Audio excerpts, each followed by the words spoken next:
ان سے گاؤں والوں کا قصہ بیان کرو جب ان کے پاس پیغمبر آئے، یعنی جب ہم نے ان کی طرف 2 پیغمبر بھیجے تو انہوں نے ان کو جھٹلایا، پھر ہم نے تیسرے سے تقویت دی تو انہوں نے کہا کہ ہم تمہاری طرف پیغمبر ہو کر آئے ہیں۔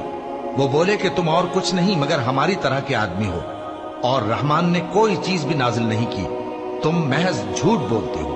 انہوں نے کہا کہ ہمارا پروردگار جانتا ہے کہ ہم تمہاری طرف پیغام دے کر بھیجے گئے ہیں، اور ہمارے ذمے تو صاف صاف پیغام پہنچا دینا ہے اور بس۔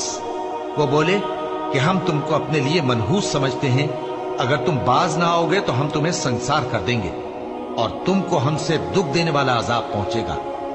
انہوں نے کہا کہ تمہاری نحوست تمہارے ساتھ ہے، کیا اس لیے کہ تم کو نصیحت کی گئی؟ نہیں، بلکہ تم ایسے لوگ ہو جو حد سے تجاوز کر گئے ہو۔ اور شہر کے پرلے کنارے سے ایک آدمی دوڑتا ہوا آیا، کہنے لگا کہ اے میری قوم، پیغمبروں کے پیچھے چلو، ایسوں کے جو تم سے صلہ نہیں مانگتے اور وہ سیدھے رستے پر ہیں۔